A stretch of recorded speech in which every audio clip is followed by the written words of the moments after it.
Hi, everybody. Good morning. It is the 17th of April here. I hope you are well. Let me turn up the volume. We're going to continue today with the life and suffering of Sir Brante. Hi, my name is Brian. This is Class A Plus English. I'm an English teacher living in Spain. And what I'm doing is I'm streaming games, story-driven games, talking about the vocabulary, explaining some vocabulary, etc. So it's good for English learners, but also, the game's pretty cool anyway. We're jumping into the game now. It is the life and suffering of Sir Brante. We have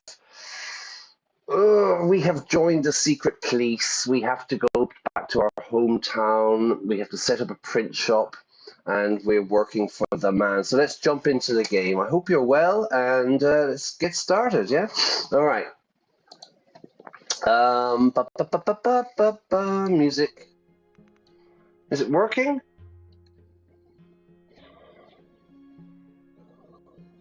Hang on. Yeah, here we go. All right, let's get started. I'll turn the music down. Hang on. Okay. So we're back in Anizotte, yeah, and with Sophia, the witch. So let's begin. After several days of searching and inquiring, you find a suitable location for the print shop. You choose a two-story building on a dead-end street, away from any pedestrian thoroughfares, right next to the city's outer walls, spacious and sturdy, strong. It has more than enough space for the printing press and workbenches. The basement is dry and the windows are too tiny to peek through, to look through. It's the perfect location for a clandestine headquarters. There's a lot to explain, so really I recommend if this is your first time, go back and watch previous streams. We're on stream number 13 today. Hey, Friday the 13th. I hope this is going well. And what we're going to do is, so basically we got captured. Yeah, we started a secret society in the capital, Eternia. We got captured by the secret Chancellery, and they kind of threatened us. So we've been forced into working for them, although we did convince Felipe El Ferro, the boss of the Secret Chancellery, to leave the Lotless alone. So that was quite good. Now, we are in Anizotte with Sophia, who's like kind of a witch. And she told us to find a building, secluded, quiet, away from prying eyes, away from nosy people, and that we can begin our revolution, I suppose we're going to call it. Yeah. So let's jump into it and find out what's going to happen. It's very CIA, this, yeah, because the Secret Chancellery gave us a sack full of money to set up our business, and this is our cover. This is our front. People will think I'm a respectable businessman, but little do they know I am working for the man. I inspect the rooms. The corner will be good for the typesetting area, and the shelves of ink can go over there. Before you finish, Sophia knocks at the door. Once inside, she casts a glance over the rooms and walls and chuckles with approval. To chuckle. Okay, we're setting up a printing shop. We're going to print books. This is just what we need, Brante, a perfect location. I couldn't have found anything better myself. Guess the capital taught you well. Very typical in English, yeah, we don't use the pronoun. I guess the capital taught you well, but often we don't use it, yeah. I'm glad to see I was right about you. This job will be a lot easier with your help. Okay, Sophia. Sophia brushes a layer of dust from an old wooden crate, then lights her pipe as she sits. She smokes a lot, this woman. Give me 1 second, I've got a bit paranoid here about the audio. Is the audio okay? Can everybody hear it? If there's any problems, can you tell me?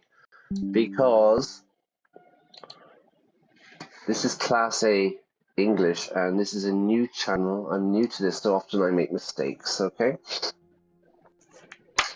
Sophia, so how about I tell you what you and I are up to, what we're doing in this town, eh?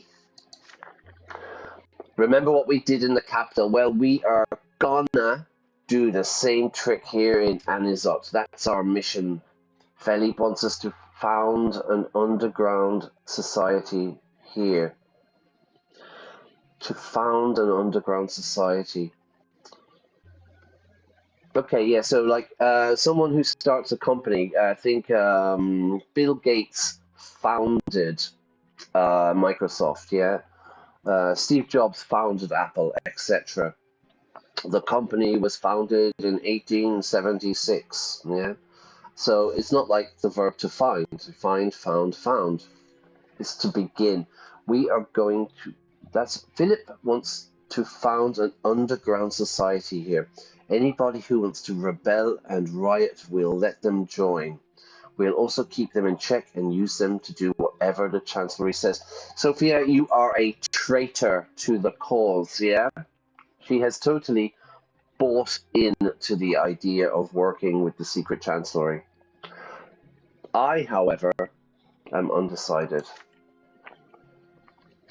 I still don't know anything. I still don't know everything Philippe's planning yet, but I can tell you he was real angry about how the Inquisition cast all the dirt we dug up on the Patriarch Junius to the four winds. Here in Anizotte, Philippe wants the real deal. There's a lot going on in the world. It's a medieval world. It's a medieval fantasy world. It's quite a lot to explain. So let's just keep going. You frown. The real deal? What is that supposed to mean? Coca-Cola, the real deal. It means you and I have to find all the troublemakers in town and take charge of them. Anyone who's willing to fight for their rights. We turn them into an organized force under our command, and then we'll use them to do whatever Philippe wants. Sophia, I'm not really happy with this. We're kind of double agents, aren't we, really? We're pretending to be revolutionaries, but really we are acting for the state. Philippe wants to take the town in his own hands. He needs disorder, little disturbances and riots, enough unrest so there's always an excuse to arrest folks. That should be folk, whenever they need to, but Philippe always has to be in control. This is the Secret Chancellery's way. Okay, so this game has been translated from Russian, I think. So every now and again, not too many, I have to say, there is a typo, you know, an error. Not many, I don't know, 3 or 4. Considering the amount of dialogue, you know, the word count is pretty high. There's always an excuse to arrest folk, that should be, yeah? Whenever they need to, but Philippe always has to be in control. Okay. He's calling the shots. Yeah, he's calling the shots. Philippe is calling the shots, meaning he is in charge. He makes the decisions. As long as the streets are restless, everybody, especially the overseer, will keep thinking good old Sir Felipe El Ferro is a real useful friend to have. Savior of the Empire and all that.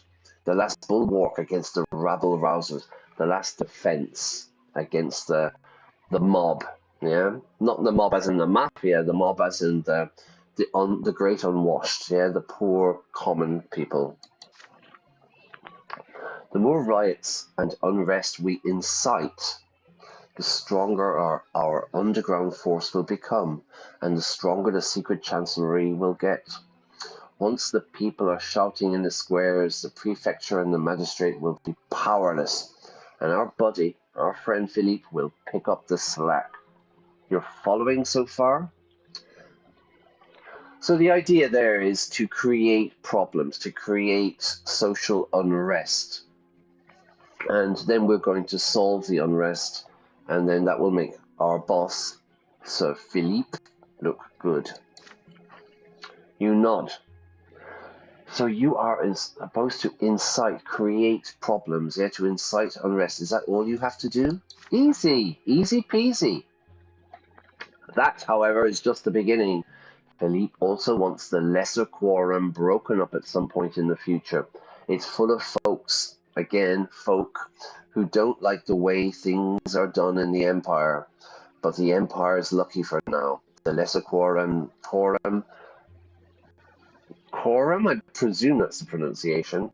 Quorum spends too much time bickering and not enough time trying to work together. That will work to our advantage. That will work in our favor. It's in my favor. It's advantageous. To bicker is to argue, like two kids, you know. The kids are they're bickering. You know, stop bickering. Stop fighting.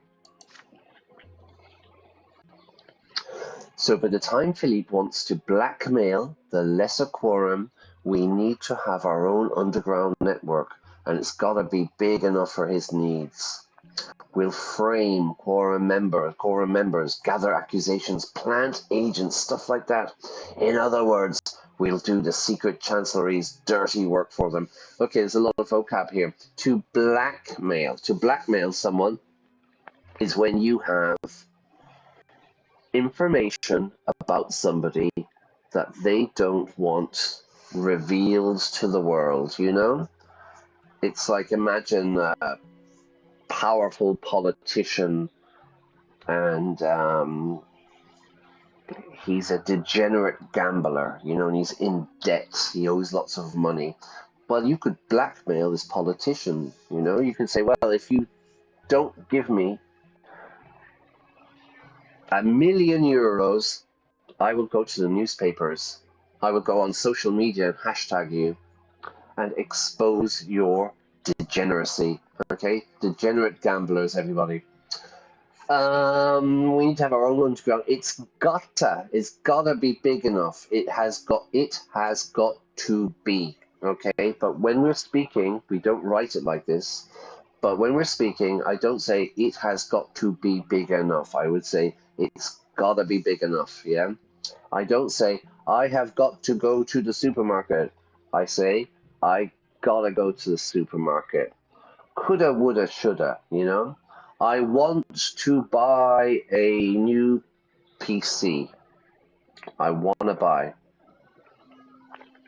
It's very typical when we're speaking. I wouldn't write it, though, in any kind of formal message, yeah? You know what I mean?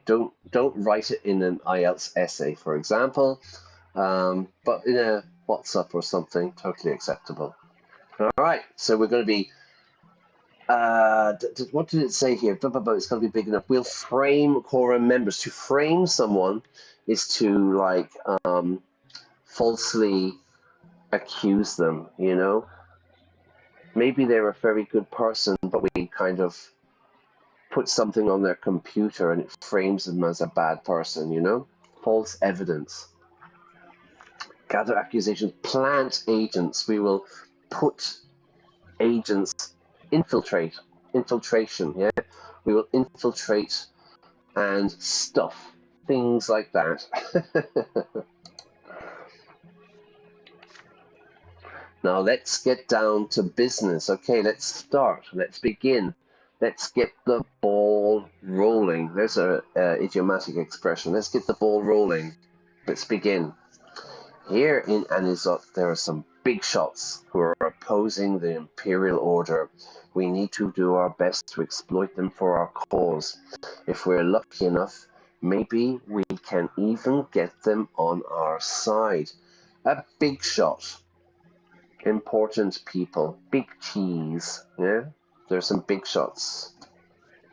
So we need to infiltrate.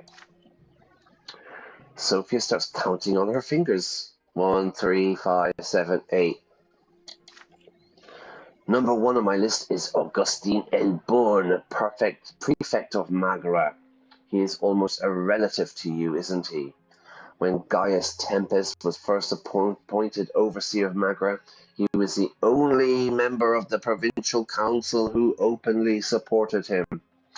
Again, there's a lot going on in this world, everyone. So if this is your first time, welcome. But I would recommend that you go back and watch previous streams where I explain the backstory, you know. But I'd be here all morning if I'm trying to explain everything now. Elborn is one of the most powerful nobles in Magra, but he has always protected the common folk.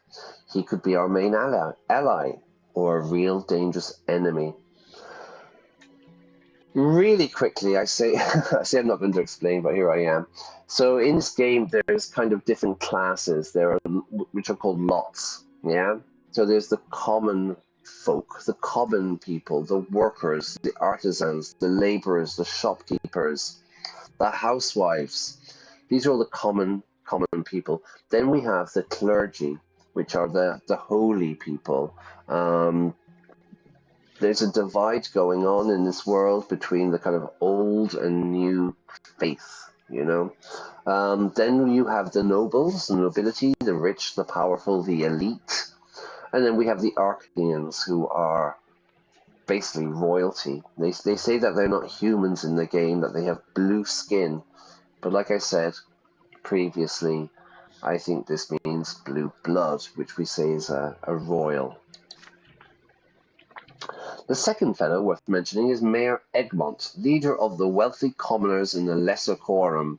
He's an old merchant who got rich mining silver and managed to weasel his way into provincial politics. It's a commoner! Okay, I think that's the guy we heard speak in Eternia. He's a wealthy commoner, so he's not a noble. He's the lower class, but he's made himself rich mining silver. And he managed to weasel his way. He managed to get into provincial politics, even though he's a commoner. We need to ensure Egmont's support as soon as possible. He's rich, powerful, and will be useful to our cause. Last on my list, the police are outside my house. Last on my list is Father Leonard. He's the abbot of the temple by the Silver Tree and the local spiritual leader of the New Believers. Okay, so who have we got? We've got Augustine Elborn, Mayor Egmont. Sorry, the police are outside, yeah? And then we got a priest.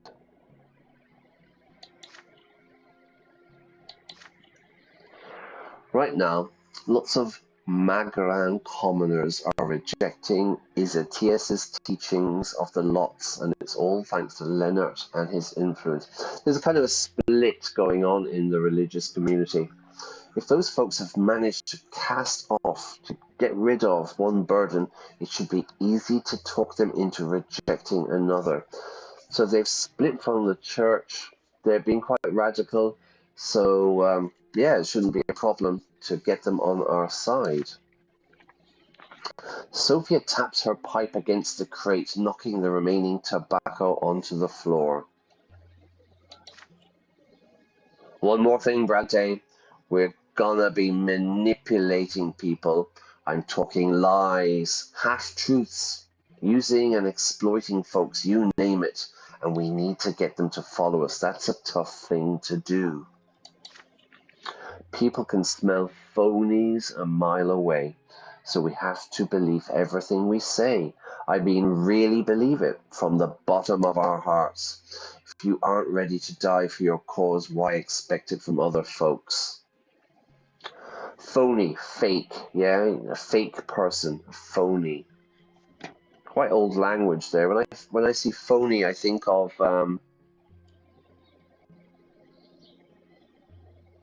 what's that book? Um, Catcher in the Rye, isn't it? The protagonist in Catcher of the Rye is this kid. He's calling everyone a phony. But you also have to remember who we are really doing all of this for. She trails off. You wait a moment, then ask Sophia why she has agreed to do this, why she is working for Philippe. Can't she run from him or use her magic to subdue him? Sophia's deep eyes focus all their attention on you. The merciless Magran sun fills the room through the narrow window, reflecting in her eyes as a multitude of yellow sparks. So yeah, when Sophie gets a bit crazy, her eyes go strange. You think I never tried it, Brante? Don't be naive. Don't be so innocent. Magic will not help me to bring Philippe down. When I use my power, you notice it quickly, and Philippe notices it even faster. If I ever try to enchant him, look into my eyes, I'll be collared and sent back to the House of Humility. I'm never going back there again, not ever. So they don't like witches in this game, and what they do is if they catch a witch or a wizard or whatever, people with magical powers, they put a collar on them. I guess like a metal collar, and that finishes their magical powers. As for escaping, there's no hiding from the Secret Chancellery. Sooner or later they will find me. The Empire is absolute. The Empire is eternal. The Empire is everywhere. We're all in the same cage. There's no way out of it. And so it will be as long as the Empire stands. We are under the thumb. We are under the yoke of the Empire. So forget about running away. If you want to get out of this alive, just do what I tell you. Trust me, and I will take care of you. Now let's talk about your next step. We need to shore up our cover story. Make sure it doesn't fall apart the first time gendarmes take a look at it. Get this print shop to work. You need employees. We need to shore up. We need to build up our story, this facade of lies that we're going to live, you know? So we need to get our stories right, you know? You're good at picking the right people, just as good as me, so you'll do the hiring. Choose people who are loyal, people who do their job and keep their mouths shut. So they're hiring people. They need to hire loyal people who are into the cause. It's a phrasal verb for this. To hire is to take on. Yeah, they're taking on people. The big department store is taking on people for Christmas. They're employing extra workers to take people on. When Philippe gets here, we'll have to show him what we've accomplished so far, and you don't want to disappoint him. You'd better get cracking. We've got a lot of work to do. Good expression here, very much, I think, British English, you know, to get cracking. You need to get started. Let's get cracking.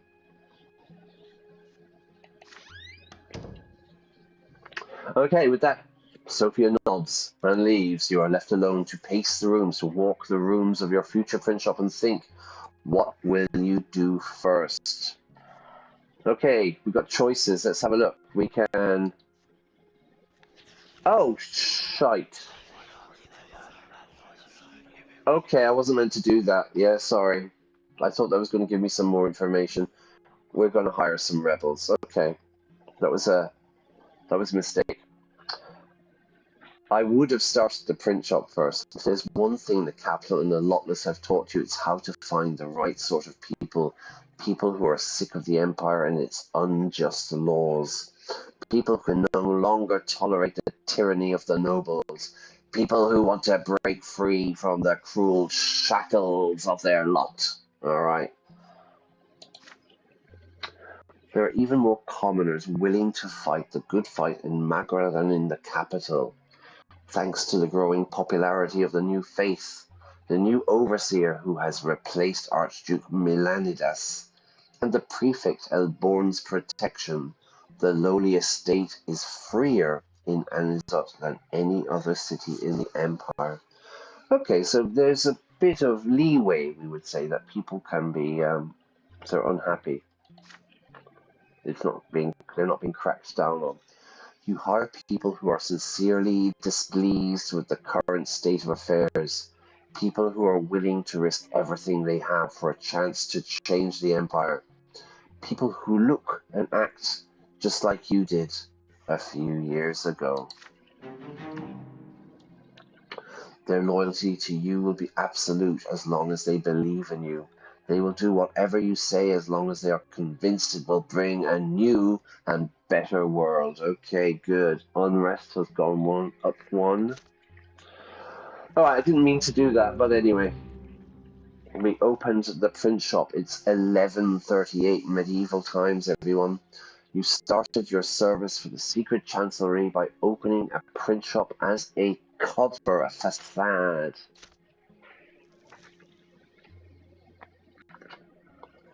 What's next? Oop, the page turns. A reception at the Brante residence. You come back home after a short... there should be an article there. You come back home after a short stroll through the city. There should be an article there. You come back home after a short stroll through the city. Now, stroll, in Spanish, on paseo, to go for a walk. You're not going anywhere in particular. You go for a walk after lunch. On a Sunday afternoon, you go for a stroll into the local park. As soon as you set foot in the house, you are greeted by Stefan, who invites you to have a talk in Father's office. When you enter the room, Father has a pile of letters in front of him, and is signing them one after another. Okay, we're going to speak to Daddy. Son, Stefan and I must discuss an important matter with you. While you are in the capital, our family formally petitioned the overseer to grant us the nobility of the sword. We have 3 generations of noble blood already. We have the right to make our nobility hereditary. Okay, so this is a big thing with the family. They wanted me to be a judge, but I went to the capital, I went to study, but I ended up joining a secret society of freedom fighters. So everyone's a bit pissed off with me, yeah? A bit annoyed. Hereditary, so it's like, if it's something that's hereditary, your children, I'm a noble, my children will be nobles.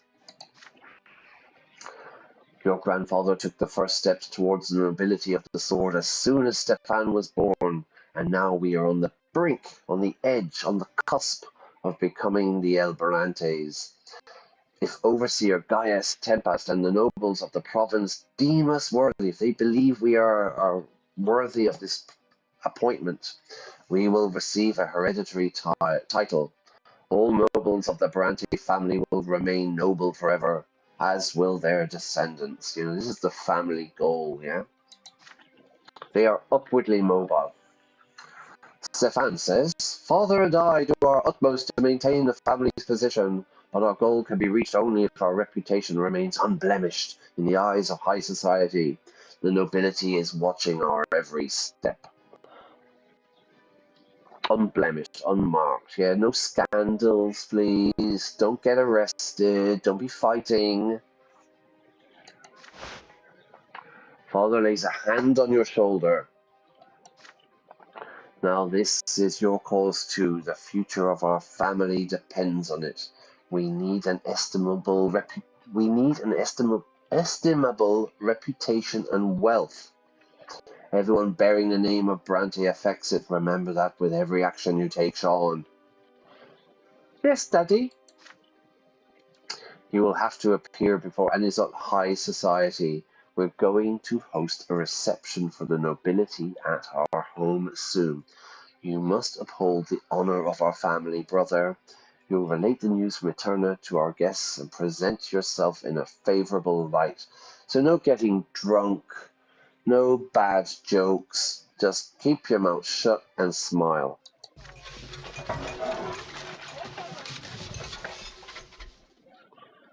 With Stefan at the helm, in charge, the entire family spends a full week preparing for the majestic reception. They're having a party.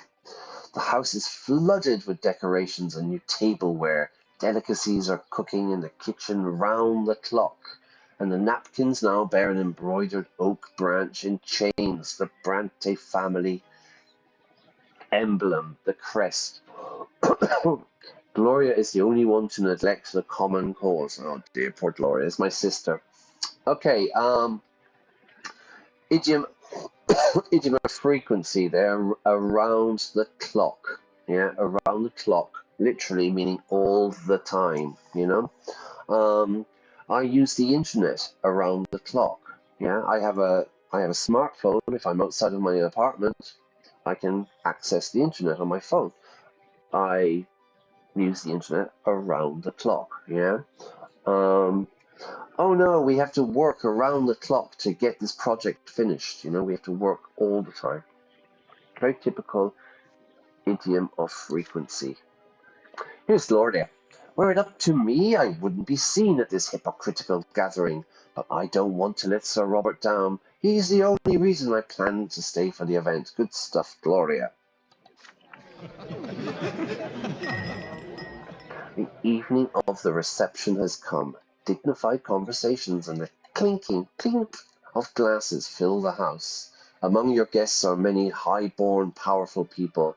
Your father and Stefan dance from guest to guest, making sure no one is overlooked.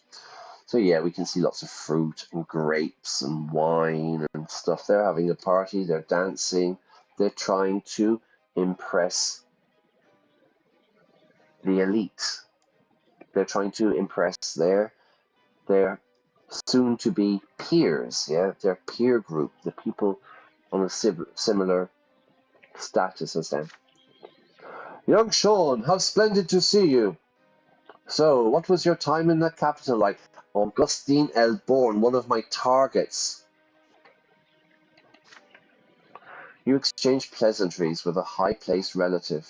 Meanwhile, Gloria and Mother spend the evening on a settee, couch, a sofa, by the wall without drawing any attention. Neither your father nor your elder brother introduced them to the noble guests. Oh dear. Because my mother is a commoner, okay? And so is Gloria.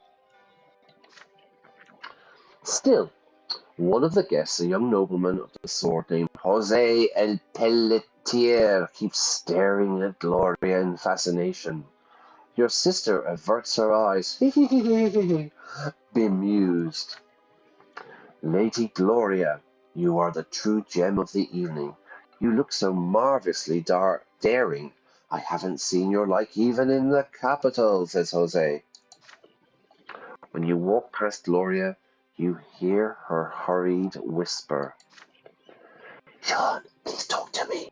This Sir Pelletier keeps following me. I feel uneasy. What does he want from me? I'm just a lowly commoner. I think I know what he wants, Gloria. I think I know what he wants.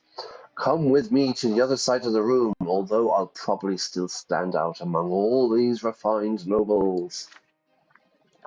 Look, it's Durante, the painter. I wonder what has brought him so far from the capital. It would be fabulous if he could paint our family portrait. We should all be on canvas together. We are one big happy family after all. Oh, Gloria, Gloria, Gloria, Gloria, so naive, so innocent. Wineglass in hand, you cast a look around the crowded room. It's time to choose how you will spend your evening. So I can share news from the capital, present my mother and sister,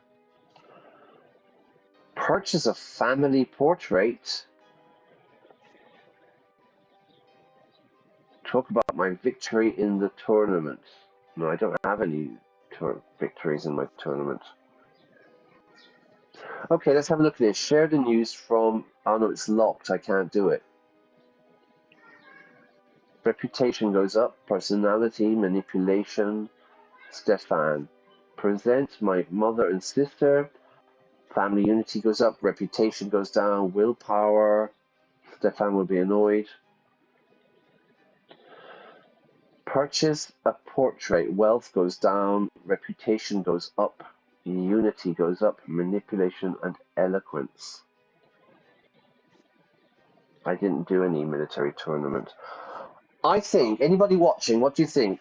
Present my mother and sister, which isn't going to go down well with my dad and my brother, or purchase an expensive painting of a family portrait by the acclaimed artist Durante.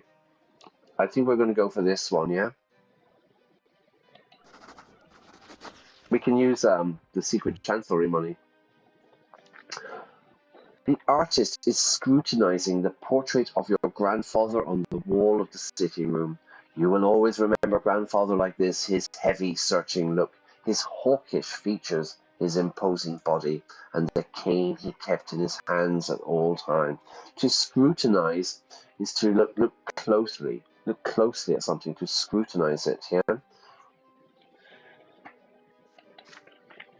As if by pure chance you passed by Durante and mentioned that the portrait was painted by a local artist. But surely Sir Durante's skills must be incomparably greater. Would he be interested in painting a group portrait of the entire Brante family? At first Durante politely declines. He must head back to the capital soon and he has no time to spare for painting. But you remonstrate that you will pay any price and his work will be seen by the highest society of Anizotte. Durante eventually succumbs to your persuasion, because I have very good powers of persuasion and manipulation, everybody. He succumbs, he gives in. Okay, I'll do it. You spend the night negotiating with the painter.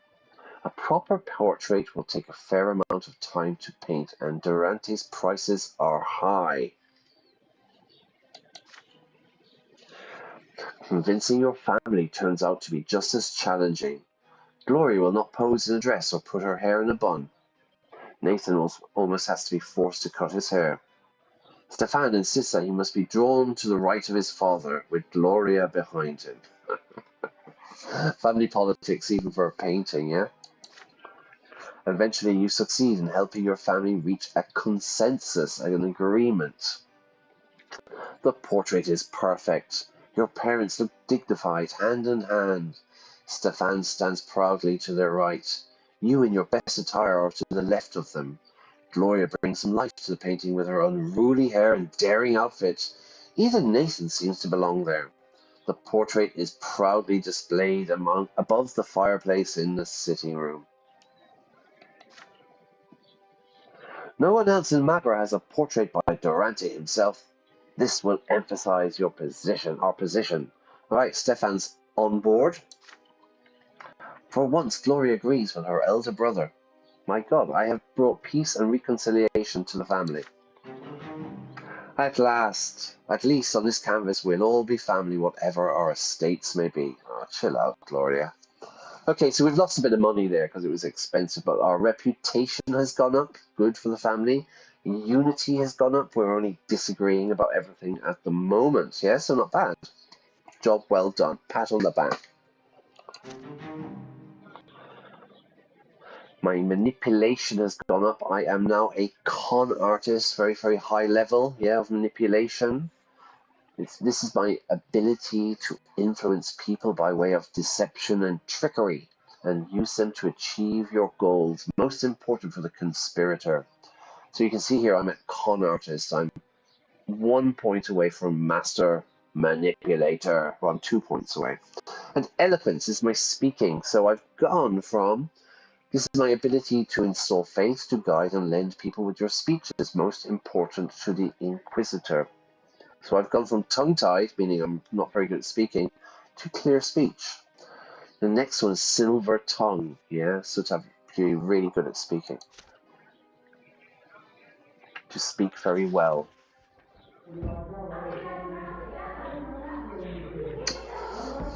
Ooh, a rock and a hard place. Now, if you subscribe to the Class A Plus YouTube channel, and I'd really appreciate that if you do.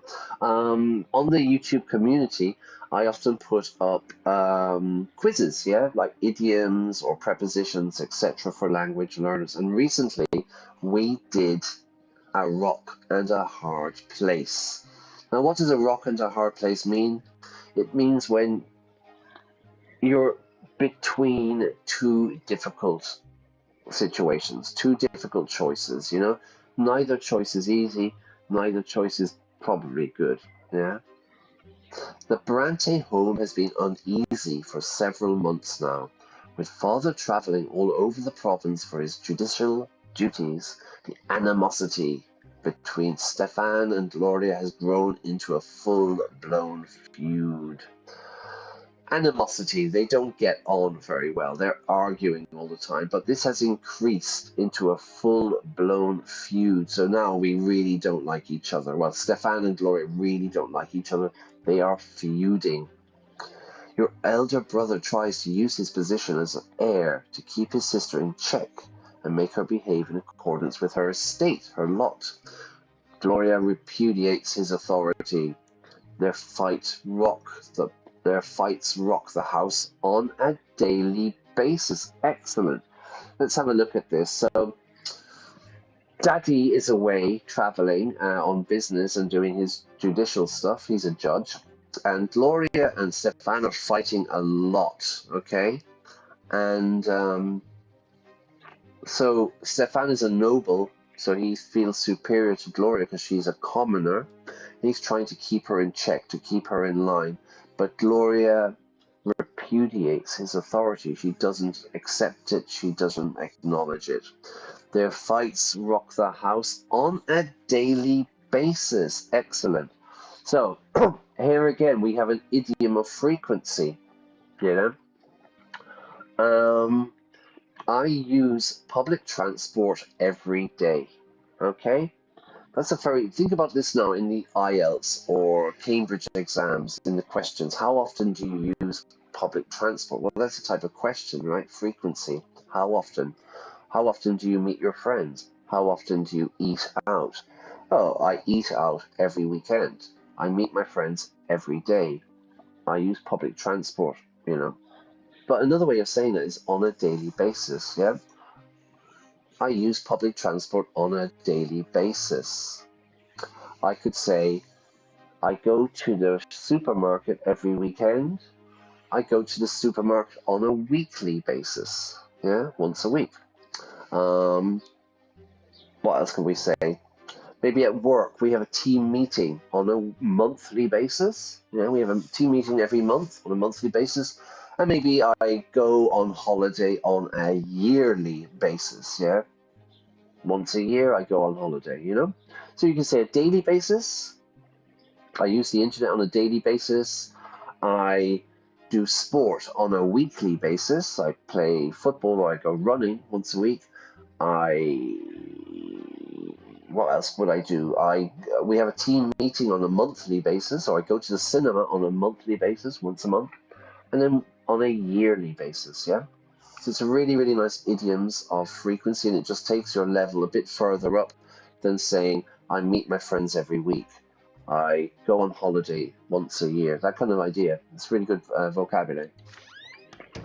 Eventually, after returning from his latest trip, Father gathers Stefan, Gloria, Nathan, and you in his office. His somber look portends a difficult conversation. Somber, very serious, yeah? He looks very serious, and it portends, it predicts a difficult conversation. Stefan gazes, looks at his father defiantly. Gloria is poised to lash out and run away. Nathan quietly keeps to the side. Children, for a long time now, our family has been striving to become nobles of the sword. Every noble member of the Brante family will gain a hereditary title. This is your grandfather's dying wish. Gloria sighs loudly. Then why am I here, Sir Robert? She's right. This is a Brante matter, says Stefan. Wait until I finish, Stefan. This is Daddy. I'm still the head of this household. If you are truly so concerned about honor, show your father some respect. It cannot be helped. Not all of us are noble, but now we must be united as never before. We must work together to protect the reputation and wealth of this family. But you, Stefan, perpetually humiliate Gloria. Oh wow, he's taking Gloria's side, maybe. Father, all I'm trying to do is put her in her place. You know perfectly well the consequences of any attention Gloria might attract. Our every step is being observed. The nobles will make pariahs of our family for all eternity if they remember Gloria's filthy origins and your reckless marriage to Lydia. Jesus, Stefan, take it easy, mate. I'm trying to put her in her place, so, you know, you're a commoner, be quiet. The nobles will make pariahs of our family. They will ignore us. They will exclude us. They will shun us, yeah?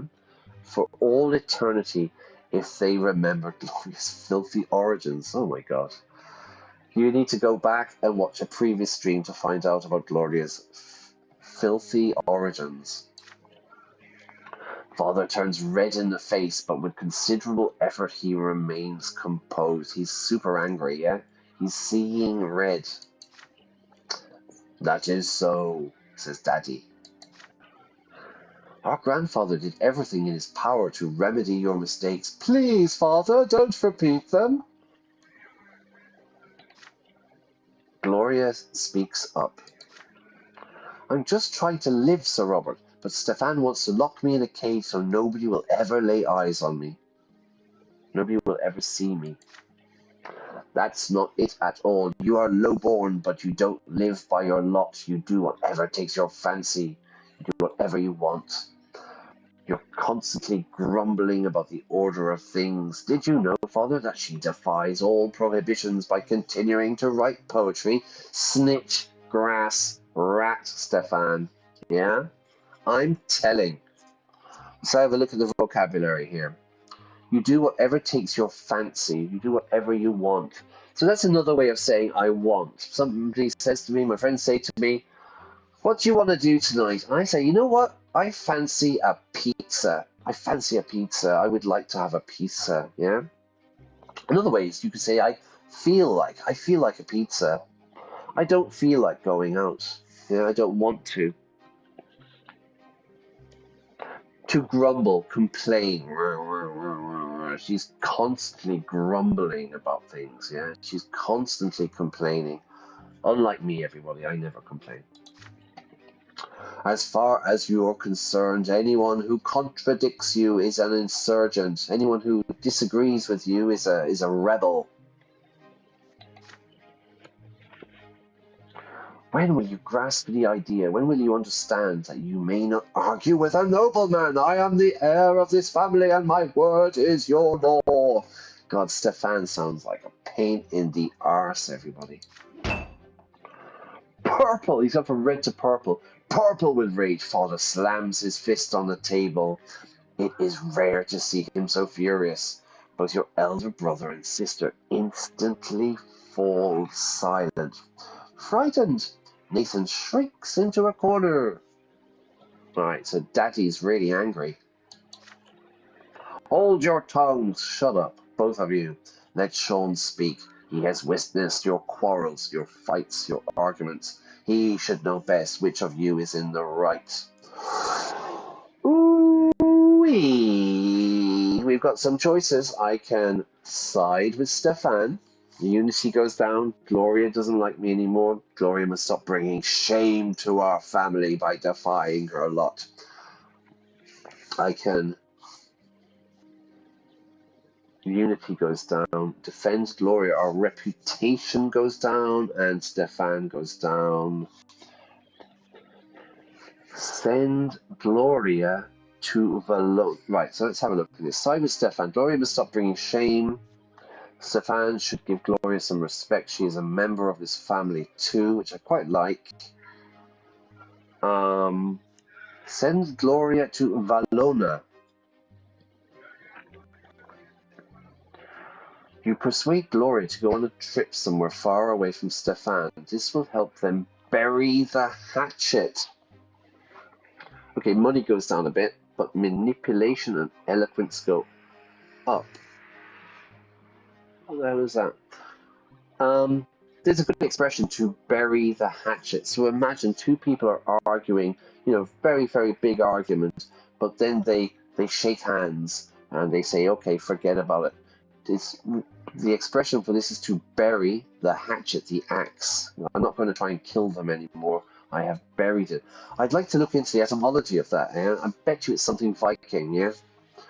I think we are going to appeal to Nathan.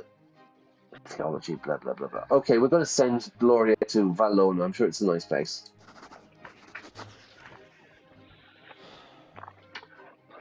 A rock and a hard place. Okay, so I guess that's choosing between Stefan and Gloria, which is the two difficult decisions, right? You take a conciliatory tone. You note that the tempers are running too high. Your siblings would benefit from spending some time apart. They need to cool off, then try to settle their differences, to bury the hatchet. Alright, good choice, I think. From what you hear, the town of Valona, in the southern part of the province, has an excellent resort with healing springs. What if Gloria took a holiday there for a month to improve her health and have some rest by the sea? Nobody ever says this to me. Nobody ever says, you should have a month off, go and stay at some health springs. Valona, here we go, Valona, let's have a look. A city that is home to the largest monastery in the province of Magra. Founded in the commemoration of the final unity of all the lands in the empire, the monastery of Valona is the second most popular destination for pilgrims after the Silver Tree. The monastery's monks are famed throughout the empire for their healing skills. So we're going to send her to a monastery, everybody. Here's my cat. No, you can't go out. Okay. Alright, let's send her there. Let's send her to the monks. Gloria shakes her head hesitantly. Are you trying to get rid of me, Sean, so I won't be in your way? What am I supposed to do at some twins' forsaken spa? So in this game, the gods are two twins. Okay, I can hear my battery is going. So we might finish up now, soon enough. You patiently explain to Gloria that she'll be able to enjoy some reading, find inspiration in contemplating the waves, the sea, and to ponder and think of her future. And then, when she comes back, she and Stefan will calmly discuss their issues. Finally, Gloria gives in. She accepts the idea. A trip to Valona will be costly. I would like to know who will pay for it. Speaking first and foremost to your father, you argue that peace in the family is worth any expense. The two of you should indeed spend some time away from each other. Let it be, as you suggested, Sean. Gloria, start packing. Stefan, please send a note to Valona and hire a carriage for your sister. Gloria reluctantly goes. She heads off. She sets off, another one, to the coast. This trip forces the family to spend a hefty sum, a large amount of money, but without the constant bickering of your brother and sister, the tension at home quickly dissolves. With no need to keep an eye on Gloria, Stefan devotes himself to Anizotte social life. Okay, we need to boost up the money, yeah? Gloria returns surprisingly serene. After a month in Valona, her temper is mellowed for a time. She is engrossed in her own affairs and does not draw her brother's ire. Okay, my manipulation points have gone up to 19, so I'm almost at the master con man or whatever it is. My eloquence has gone up, which is good. And I think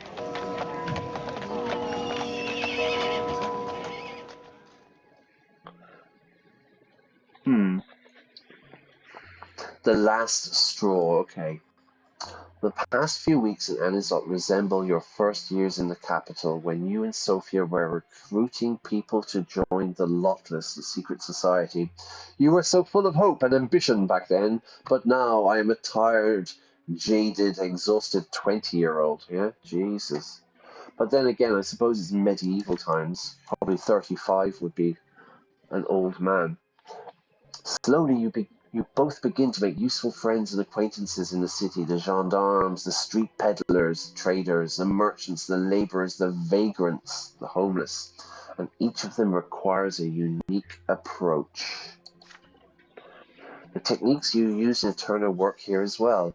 You look for the people you need, plan secret meetings, and make sure everything is secure. Sophia delivers one ardent speech after another, berating the Imperial Order. So we're playing a complete game with these people. We're setting a huge trap. But so far, only few people have stayed with you after these meetings. You have to hunt for each new member all over the city. Commoners are too afraid. Only the most desperate or insane are ready to join you. Maybe not a good selection then.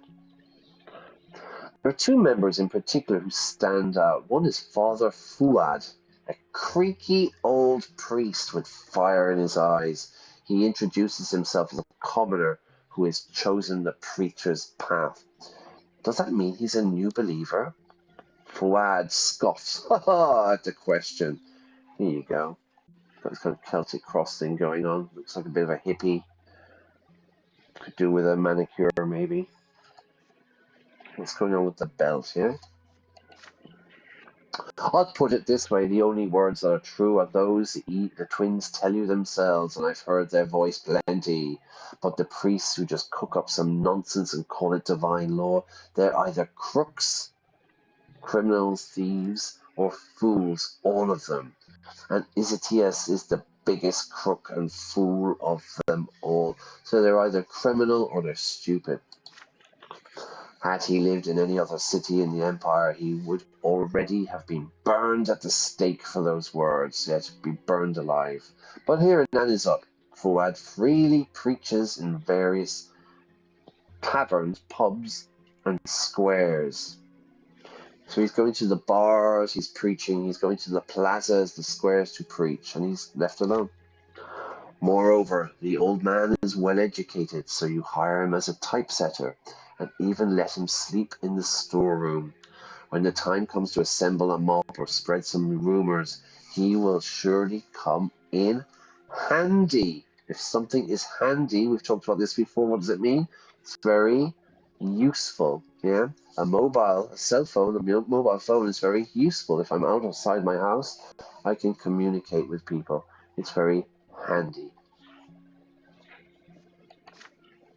The other is Alida Siren, who works at the print shop as a bookbinder. A quiet and innocuous young woman, she nevertheless believes in your words and your struggle with all her heart, and her innocent appearance hides an ardent will. Why would she choose to fight against the Empire? When Alida explains, you do not expect to hear cold steel in her voice. A bookbinder, so she puts together the cover of the book, yeah, to bind the books. And she's smoking a pipe as well. All the women are smoking pipes in this game. My sister was hanged in Eterna after the trial of the 50. I know I might sound like a weepy little girl, but I'm not looking for pity, sympathy. I just want her murderers to hang. That's it. So she's out on a revenge trip, everybody. Sophia's speeches are always brimming full of passion and sincerity. She speaks out against the injustice of the Empire and calls for people to fight with such intensity that sometimes you find yourself getting swept up by her words, nodding along with the rest. Okay, so her speeches, when she's talking to the people, it's full of passion, it's brimming with passion and honesty. And she complains, she speaks out against the injustices, and even I, although I know it's all a trick, I get swept up. I believe her words, yeah, and I'm nodding in agreement with everybody in the crowd. When she speaks, Philippe's plans in the Secret Chancellery disappear, replaced by a vision of a new world where justice and freedom reign. Okay, freedom and justice are the kings and queens. But this illusion passes every time, and when it does, the truth about your conspiracy always feels more crushing than ever. So our boy, Sir Brante, he's working for the Secret Chancellery. He's working with Sophia. It's all a trap, I think, to find kind of rebels, But I'm having doubts. Yeah, I'm having doubts, even though Sophia is a fantastic speaker, and I get swept up in the emotion. Later, I feel kind of depressed, I suppose. I feel a bit sad about it. You gave all your employees a day off today. Sir Philip El Ferro is coming to Anizotte. Your print shop is the first place he will visit.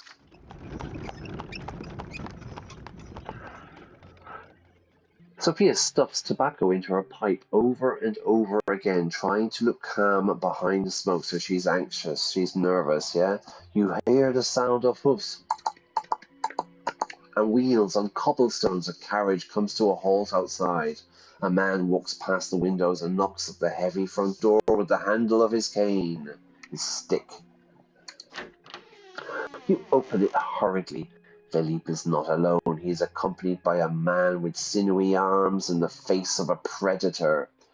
Once inside, the Secret Chancellery advisor slowly takes off his cloak, then inspects the premises with care. Sophia was right. Excellent choice. Well done, Brante. I had my doubts about you, but those doubts are gradually being eased. You are indeed a man of many talents. Speaking of talents, allow me to introduce you to Oliver Moss, an old friend of mine. Yeah, he looks friendly, doesn't he, yeah? I brought him all the way from Eterna to help you out.